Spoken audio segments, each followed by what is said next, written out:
3 shtetas të Kosovës, të cilët fillimisht u raportuan si të zhdukur, janë gjetur pa shenja jete në një vetur të përmbysur në Maqedoninë të Veriut, në afërsi të kufirit me Kosovën, që të 3 viktimat janë nga qyteti i Vushtris. Sipas njoftimit nga mediat maqedonase, ngjarja u raportua nga një qytetar rreth orës 22:35, pasi kishte vërejtur veturën e përmbysur pranë rreth rrotullimit të parë në kyçjen e autostradës së re që është në ndërtim, përkatësisht në pjesën kundërpritet segmenti autostradës. Bëhet e ditur se 2 prej tyre kishin mbërritur në aeroportin ndërkombëtar të Prishtinës dhe më pas ishin nisur në drejtim të Kosovës.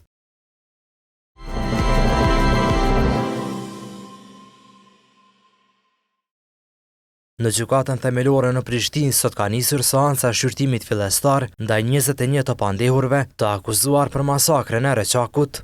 Gjykata ka përgatitur se sipas propozimit të prokurorisë speciale, gjykimi në këtë rast pritet të zhvillohet në mungesë të pandehurve, pasi të njëjtit kanë qenë të paarritshëm deri në momentin e ngritjes së aktakuzës. Sipas aktakuzës, në periudhën 1998-1999 të pandehurit në bashkryerje, si pjesëtar të ushtrisë së Jugosllavisë, brigadës 243 të mekanizuar, armatës së tretë, e njohur si Korpusi i Prishtinës, si dhe pjesëtar të Ministrisë së Punëve të Brendshme, kanë kryer edhe trajtim njerëzor, shkatrim të pasurisë, dëbim masiv dhe spastrim etnik të popullsisë civile.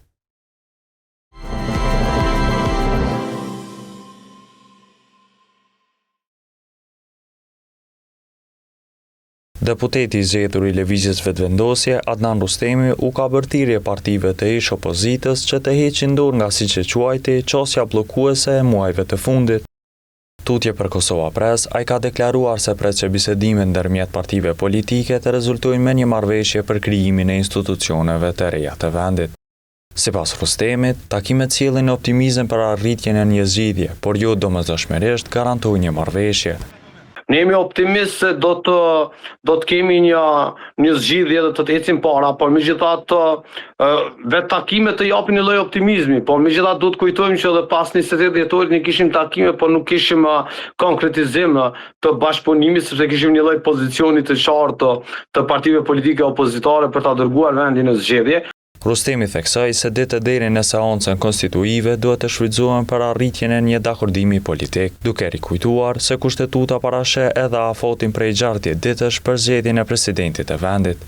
Sipas tij, Lëvizja Vetëvendosje është e hapur për zgjerimin e shumicës parlamentare, pasi tashme i ka votat e mjaftueshme për formimin e qeverisë. Lëvizja Vetëvendosje bashkë me partnerët me të cilët ka qenë në koalicion edhe herën e kaluar, me deputetët e komunitetit ose komunitetet pakicë jo serbe, ne kemi votat e mjaftueshme për ta konsultuar kuvendit dhe për ta zgjedhur qeverinë. Nga këto takime do të përcaktohen modalitetet eventuale të bashkëpunimit, por kjo varet edhe nga gatishmëria e palëve tjera. Ndërsa sa i përket pëzullimit të bisedimeve me LDK-n për shkak të zhvillimeve të brendshme në këtë parti, Rustemi shtoi se ato janë çështje të brendshme dhe se komunikojnë me lidershipin aktual derisa të ketë ndonjë ndryshim. Krahas takimeve me LDK-n, lideri i Lëvizjes Vetëvendosje, njëherësh edhe kryeministri në detyrë Albin Kurti, është takuar edhe me kryetarin e PDK-s Bedri Hamza. Megjithatë, këto takime ende nuk kanë sjellë një marrëveshje.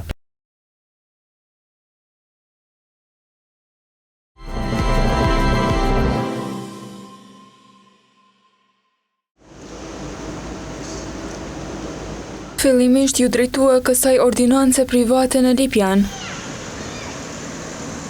E nga këtu, vezire Kadriu udhëzua që djali 15 vjeçar të dërgohet në QKK në Prishtinë. Kjo me që i mituri, sipas nënës, po përballej me një gjakderdhje, burimi së cilës nuk ishte identifikuar. Por pavarësisht kësaj gjendje, vezire Kadriu thotë se djali ju lëshua në shtëpi nga klinika e pediatrisë. Ja kom për zdravime, nesrit e ka marrë që këtë doktor Albani ka ardhëm, në dhomë, tha mirë është, tha shkon shpe, kum dalë me shkon shpe, kur kum dalë poshtë, mu ka kujtu apet e kom thirë doktorin e Lipjanit, a i tha qysh, tha të kanë shu, tha i kanë që djallin a i sana, tha shjo, tha vë që e boni fotografimin, djallin e boni ma mira, tha se di, tha disi, tha mundet me të shku djalli krejt. Për këto pretendim të nënës, TVN ka kontaktuar edhe këtë ordinancë private në Lipjan.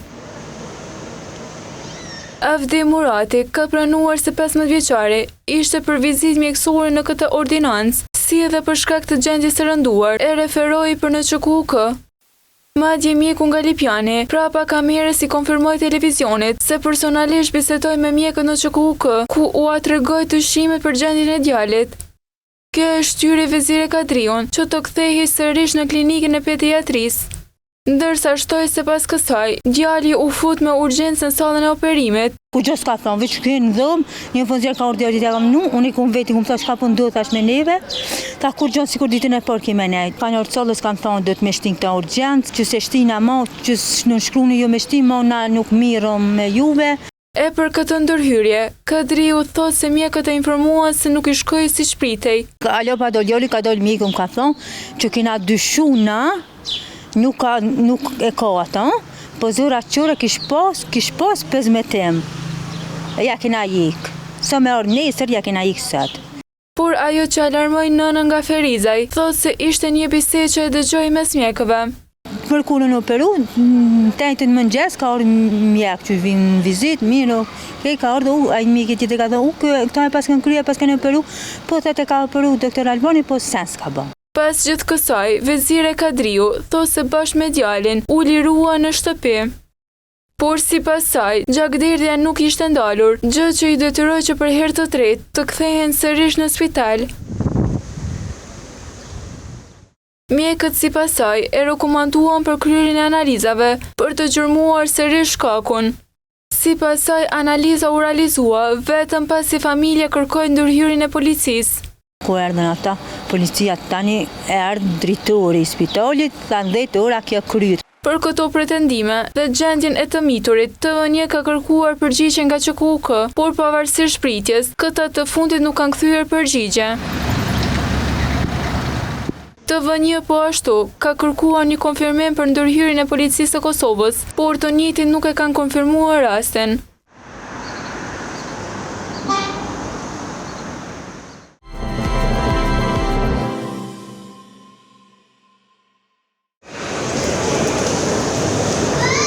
Jam pamjet 1 janarit të vitit 2024. Nga kjo ditë, kosovarët filluan të lëvizin lishëm pa viza në shtetet e zonës Schengen. E së fundmi, sipas të dhënave të Agjencisë së Statistikave, ka një rënje të udhëtarëve, si dhe fluturimeve nga aeroporti Adem Jashari.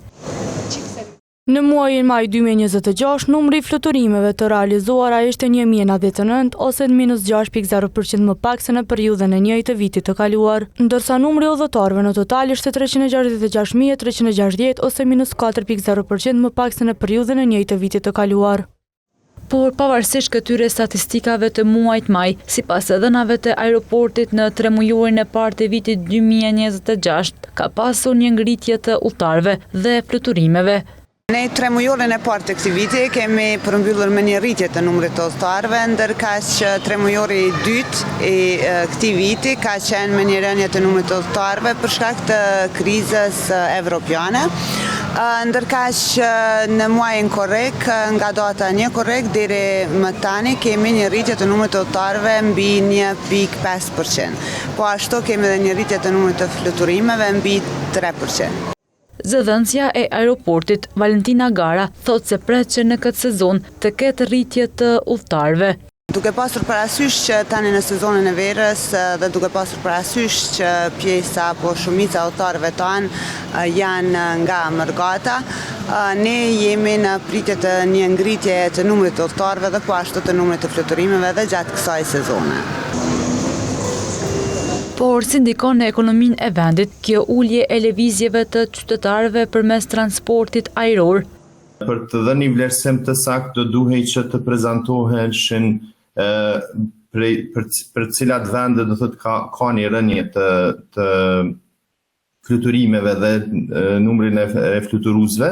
Dhe nëse kemi prej vendeve perëndimore, faktikisht ne kemi rënje të personave që vinë dhe shpenzojnë para në Kosovë, kurse nëse kemi rënje të fluturimeve në drejtim për shembull të Turqisë, do të kemi rënje të kosovarëve që po shkojnë në përpushime jashtë vendit. Ndryshe, vitin e kaluar, përmes aeroportit të Prishtinës, kishin udhëtuar rreth 4.6 milion udhëtar.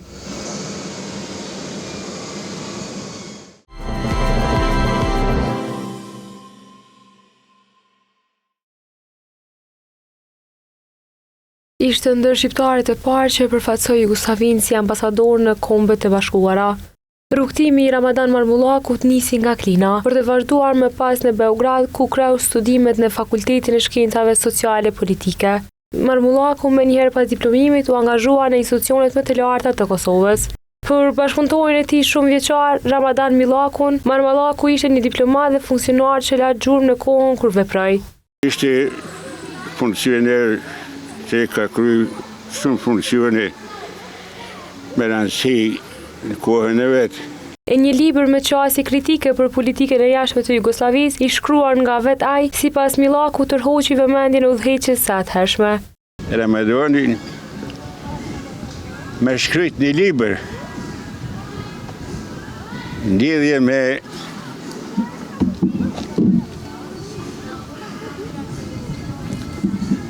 diplomacinë e Jugosllavisë dhe raportet e asaj diplomacie me Shqipërinë. Dhe në atë kohë, mas shumë të flitej për të metët e diplomacisë dhe politikës jashtme të Shqipërisë, e është të fjallë për metët e shtetit Jugoslav. E përfaqësimi i Jugosllavisë në OKB ishte vetëm njëra nga detyrat që ju besuan. Tita e mënoj për herë të parë. Për herë të parë 7 ambasador shqiptar serb Kosovës në shtetet e tjera. Mes tyne, Ramadanin e mënoj hiç më pak se në Kombet e Bashkuara.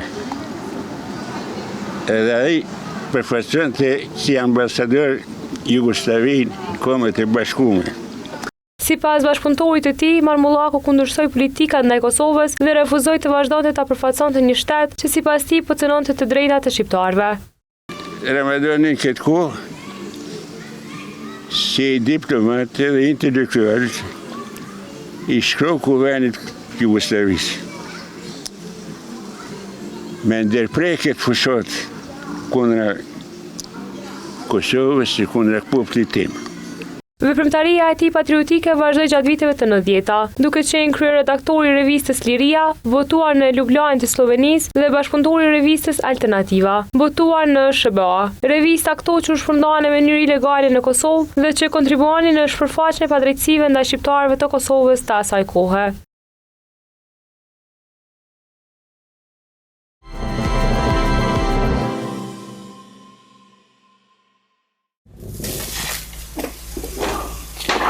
Një tjetër natë me sulme intensive ruse ka goditur Kievin. Raketat balistike që ranë mbi kryeqytetin ukrainas lanë të paktën një të vdekur dhe 8 të plagosur, sipas autoriteteve lokale. Shpërtimet nisën rreth orës 1:30 pas mesnatë dhe vazhduan për disa orë, duke shkaktuar panik te banorët.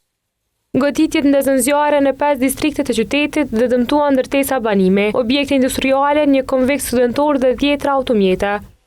Ekipet e shpëtimit evakuuan banorët nga ndërtesat e përfshira nga flakët, ndërsa në disa zona zjarrfikësit punuan për orë të tëra për të shuar zjarre dhe për të siguruar objektet e dëmtuara. Banorët tregojnë se shpërtimet ishin aq të fuqishme sa tundën ndërtesat dhe thyen xhamat e banesave. Тревога включили. Roa alarmi dhe menjëherë pas tij ndodhi shpërthime. E gjithë ndërtesa u dradh, u hapën dritare dhe dera e balkonit, pastaj dolëm jashtë. Një tjetër banore, Viktoria Shejku, tha se ishte strëhuar në korridor së bashku me bashkëshortin dhe 7 fëmijë të saj. Filluan të shpërthenin raketat njëra pas tjetrës. Ishte shumë e zhurmshme dhe kuptuam se goditjet ishin shumë afër. Është e frikshme dhe e dhimbshme. Ky është një tjetër sulm i rënd ndaj Kievit në javët e fundit. Ukraina vazhdon të përballet me mungesë të raketave mbrojtëse Patriot, ndërsa autoritetet paralajmërojnë se sulmet ruse me raketa balistike janë bërë gjithnjë më të shpeshta.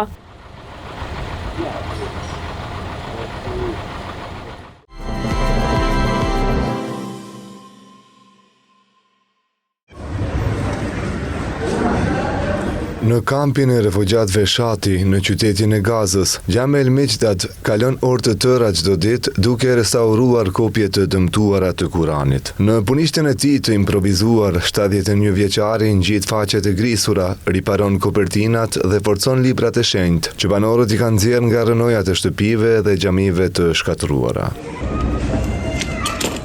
Ai nisi këtë punë pasi u kthye në shtëpinë e tij në fillim të vitit 2025, gjatë armëpushimit të parë. Aty gjeti librarinë dhe shtypshkronjen e tij të djegura pothuajse tërësisht. Sipas tij, makinerit, librat dhe qindra kopje të Kuranit ishin shkatruar nga zjarri. Kjo e shtyu të riniste restaurimin e librave të shenjtë, pasi hyrja e kopjeve të reja në Gaza është bërë jashtëzakonisht e vështirë për shkak të kufizimeve. Banorët e sjellin çdo ditë Kuranet e dëmtuar, ndërsa restaurimi i një kopjeje mund të zgjas nga 2 deri në 1 javë, varësisht nga gjendja e saj. Pas përfundimit të punës, librat u kthehen pronarëve të restauruar dhe të përforcuar në mënyrë që të mund të përdoren edhe për shumë vite të tjera. Megjithatë, puna e miqdatit është bërë gjithnjë e më vështirë për shkak të mungesës së materialeve bazë. Ngjitsi, kartoni dhe fijet që përdoren për restaurim janë të rralla dhe shumë më të shtrenjta se para luftës. Ai thotë se një kuti ngjitsi e cila dikur kushtonte rreth $10, tani arrin deri në $150, ndërsa kartoni është 7 herë më i shtrenjtë dhe shpesh nuk gjendet fare në treg. Lufta në Gaza ka shkaktuar shkatrime të mëdha në infrastrukturën civile dhe fetare. Sipas autoriteteve lokale dhe të dhënave të Kombeve të Bashkuara, mira ndërtesa përfshirë shkolla, spitale dhe xhamije janë dëmtuar ose shkatëruar gjatë konfliktit, duke lënë pas edhe qindra kopje të dëmtuara të librave të shenjtë. Për miqdatin, restaurimi i Kuranit nuk është vetëm një zanat, por një mënyrë për të ruajtur trashëgiminë shpirtërore të komunitetit të tij në një kohë kur lufta ka lënë gjurmë të thella në çdo aspekt të jetës.